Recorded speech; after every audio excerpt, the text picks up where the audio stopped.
વડાપ્રધાન શ્રી નરેન્દ્રભાઈ મોદીએ વર્ષ 2001માં ગુજરાતના મુખ્યમંત્રી તરીકે પદભાર સંભાળ્યો ત્યારથી રાજ્યમાં સમૃદ્ધિ અને વિકાસની અવિરત યાત્રાઓ પ્રારંભ થયો। જન વિશ્વાસ સેવા અને સમર્પણના 24 વર્ષની ઉજવણીના ભાગરૂપે મુખ્યમંત્રી શ્રી ભૂપેન્દ્રભાઈ પટેલના નેતૃત્વમાં તારીખ 7 થી 15 ઓક્ટોબર દરમિયાન રાજ્યભરમાં વિકાસ સપ્તાહની ઉજવણી થઈ રહી છે। પાટણ જિલ્લામાં જિલ્લા વહીવટી તંત્ર દ્વારા વિકાસ રથયાત્રાનું પણ આયોજન કરવામાં આવ્યું છે, જે તાલુકાવાર વિકાસ ગાથાઓ જન સુધી પહોંચાડે છે।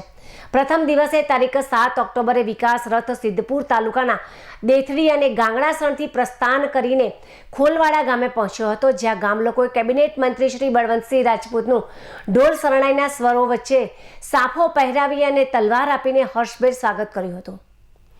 ખોલવાડા ગામે યોજાયેલા કાર્યક્રમમાં કેબિનેટ મંત્રી શ્રી બળવંતસિંહ રાજપૂતની અધ્યક્ષતામાં લાભાર્થીઓને વિવિધ યોજનાના લાભોમાં હુકમો વિતરણ કરવામાં આવ્યા હતા, તેમજ રાજ્ય સરકારની અનેક જન કલ્યાણકારી યોજનાઓના લાભો કેબિનેટ મંત્રી શ્રી તથા ઉપસ્થિત મહેમાનોના હસ્તે લાભાર્થીઓ સુધી પહોંચાડવામાં આવ્યા હતા।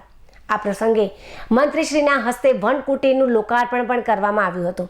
મંત્રીશ્રીએ જણાવ્યું હતું કે વડાપ્રધાનશ્રીના માર્ગદર્શન હેઠળ રાજ્ય સરકારે 2047 સુધી ગુજરાતના વિકાસ માટે વ્યાપક વિઝન નકશો તૈયાર કર્યો છે, જેના આધારે રોજગારી, શિક્ષણ અને સ્કિલ ક્ષેત્રે ગુજરાત દેશના અગ્રણી રાજ્ય તરીકે અન્ય રાજ્યો માટે રોલ મોડેલ બન્યું છે।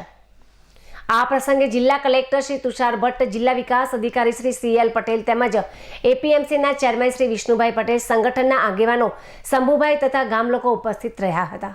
24 વર્ષમાં જે વિકાસના કામો થયા છે એ સમગ્ર ગામડાઓમાં લોકોને ભૂતકાળ, આવનાર સમય, વર્તમાન અને ભવિષ્યમાં શું કરી શકાય એ પ્રકારની વ્યવસ્થા અમારા જિલ્લાના કલેક્ટરશ્રી, જિલ્લા વિકાસ અધિકારીશ્રીની ટીમ આજે ખોલવાડા મુકામે અહીંયા આગળ એક સરસ વ્યવસ્થા હતી।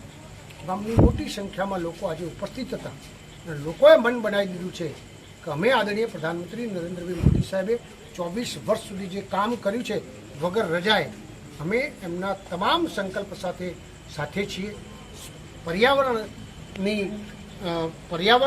આપણું સારું બને અને કોઈપણ સંજોગોમાં સ્વચ્છતા એ મહત્ત્વનું છે।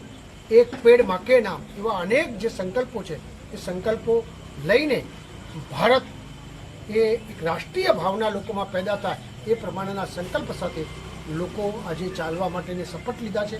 હું ખૂબ બિરદાવું છું, અભિનંદન આપું છું કે એક સરસ કામ આવનાર ભાવિ પેઢી માટે બહુ ઉપયોગી થશે અને 2047માં એમનું પણ કોઈને કોઈ સંજોગમાં યોગદાન રહેવાનું છે।